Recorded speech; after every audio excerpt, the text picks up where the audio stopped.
Hey guys, what's going on? James here, and today I have a little bit of a double header for you. Today we are going to be talking about the best Buccaneers fullback as well as the best Buccaneers running back of all time. I've decided to give you guys a little bit of a double whammy here because I'm gonna have to start going through these kind of quickly because I kind of waited so long to do this series that now we're starting to maybe get into training camp soon, so I've got to hurry up the pace of this series just so that we can get it out and I can get it completed, and then we can move on to other stuff to talk about. But anyway, that is not the point today. Today we are going to be talking about the best fullback the Buccaneers have ever had on their team and the best running back. Now, in my opinion, and keep in mind all of this is my opinion, you are subject to agree or disagree down in the comment section below, but in my opinion, the best fullback of all time for the Tampa Bay Buccaneers is obviously no question about it. It is Mike Alstott. Now, the best running back, there's a little bit of debate and some honorable mentions are Warwick Dunn, as well as guys like Doug Martin.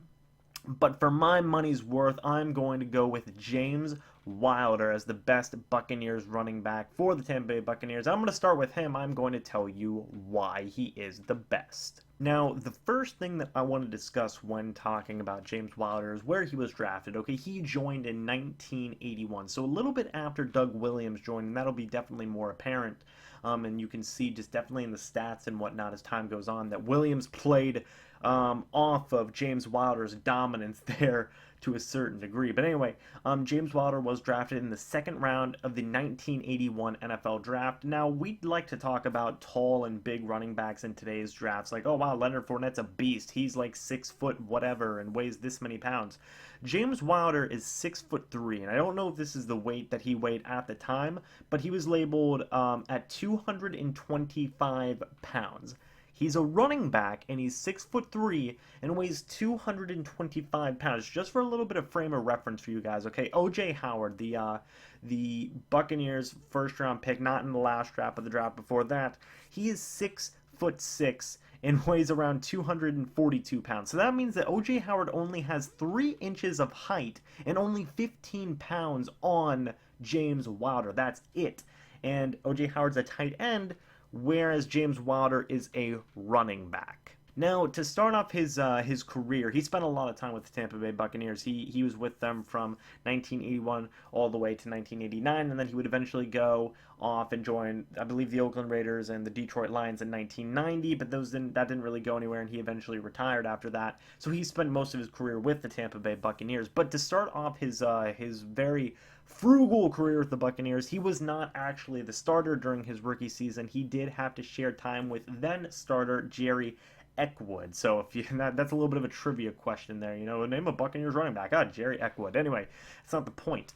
But after that, things really started to get going, and he really started to show how dominant he could be, not just as a running back, but as a pass catcher and as a receiving back as well. Now, James Wilder never had under 3.5 yards per carry during his entire career with the Tampa Bay Buccaneers. Now, that's pretty impressive. We talk about in today's standards, like, well, want to get around like at least 3.5 to 4. That's a pretty decent average. If you're running the ball on like 1st and 10 and you get like 3.5 to 4 yards, that's pretty good. You're setting your team up for a pretty decent field to kind of go forward with the drive. So Wilder never had below 3.5 yards per carry during his entire career, and he only had one season where he had under 300 receiving yards in a season. This guy was basically built like a tight end or a wide receiver anyway, so he was used a lot during this time, not just as a running back, but as a receiver. Coach John McKay at the time loved Wilder, and he loved Doug Williams, and he loved what they could do together, so they played off of each other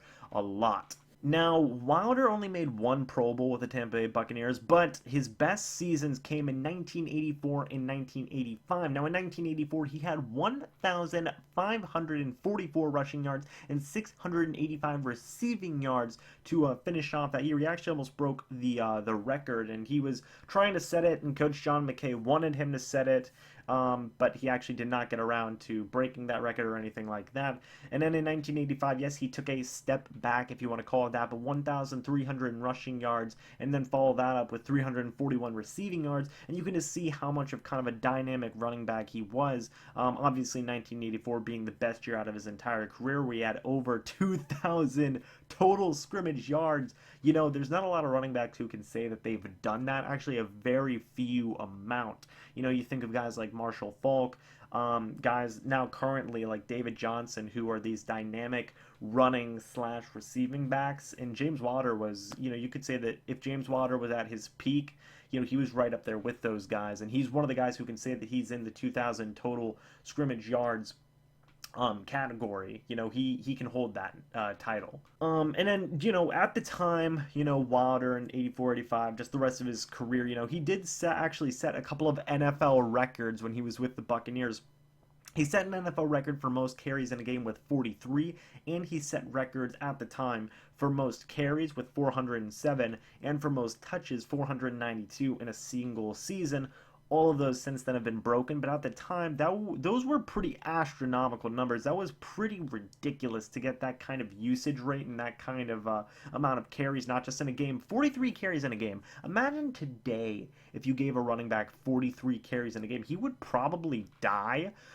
So just to get that amount of carries in a game, follow that up with 407 in a season, and then 492 touches total, that's just an insane amount of a usage rate. I don't think you see anything close like that currently. Maybe you see with guys like Le'Veon Bell and David Johnson when he's fully healthy, but it's just a ridiculous number in my opinion. So let's talk about what records he kind of holds and where he ranks up in terms of rushing stats for the Tampa Bay Buccaneers. Now for rushing yards, he is first with 5,957 rushing yards. So he's first, and he's actually got a pretty decent lead on the number 2 guy on that list, but and for rushing touchdowns, he actually ranks second with 37, and he's second in a pretty fair, the guy who's number 1 has a lot over Wilder, and then Wilder being number 1 in rushing yards has a lot over the guy who's number 2 with that.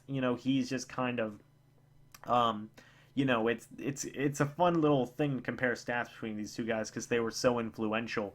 And then in rushing attempts, he is number 1 with 1,575. So you can just kind of see how influential he is, and he's up there in all the receiving stats as well, just because of just the ability that he was able to provide for this team, and he holds the single season record actually for all 3 categories that I just mentioned. So he holds the single season record for rushing yards, rushing touchdowns, and rushing attempts, and nobody's really come too close. I mean, Doug Martin did at one point, but since then, nobody's come even close.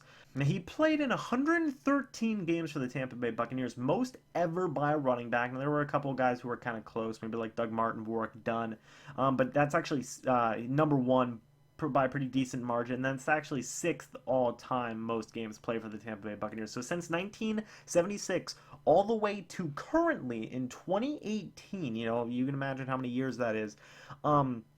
42 years, I believe. It's probably not 42.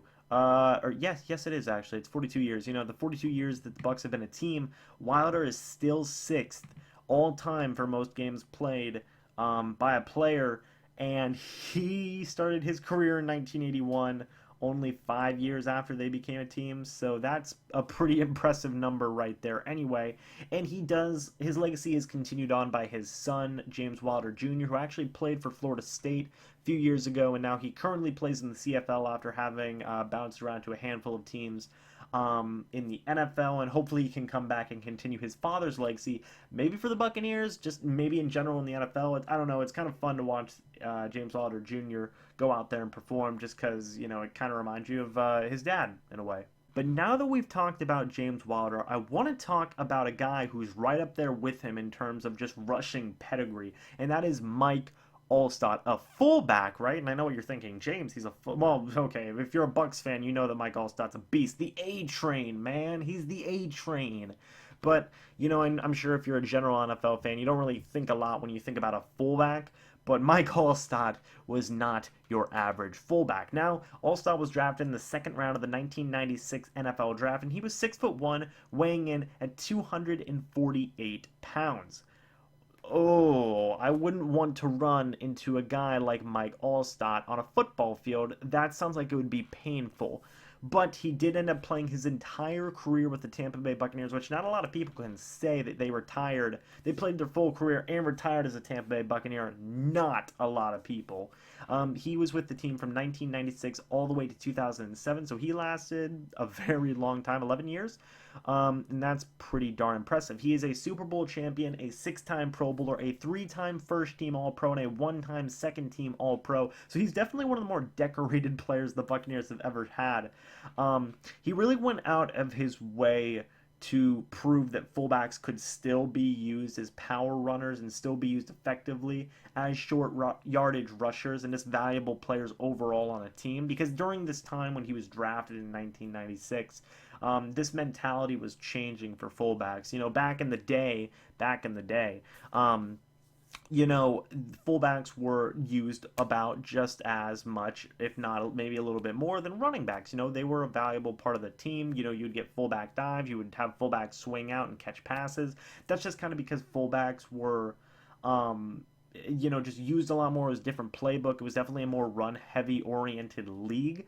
So during this time when Mike Allstott was drafted specifically, the NFL was kind of switching to what we're seeing now, to where it's more of a pass-heavier offense. You know, teams rely on the passing game more so than the running game. But Allstott was out to prove that you could still have a viable run game with a running back and a fullback in place. And oh boy, did he prove a freaking point. Now, when we're talking about Mike Allstott and his stats, you know, you got to talk about his 1996-2002 run, where as a fullback, he never had a season under 350 rushing yards. Tony Dungy and John Gruden kind of kept this old school mentality with Allstott, you know, where it's specifically Dungy. Dungy used Allstott a lot, and that was very apparent. Like I said, with he never had a season of under 350 rushing yards from 1996-2002. So right up until John Gruden got there, Dungy was using Allstott immensely. Let's just say that. His best year was 1999, actually, where he ended up putting up 949 rushing yards as a fullback and 239 receiving yards. Dear Lord. Now, this part is actually a little bit sad.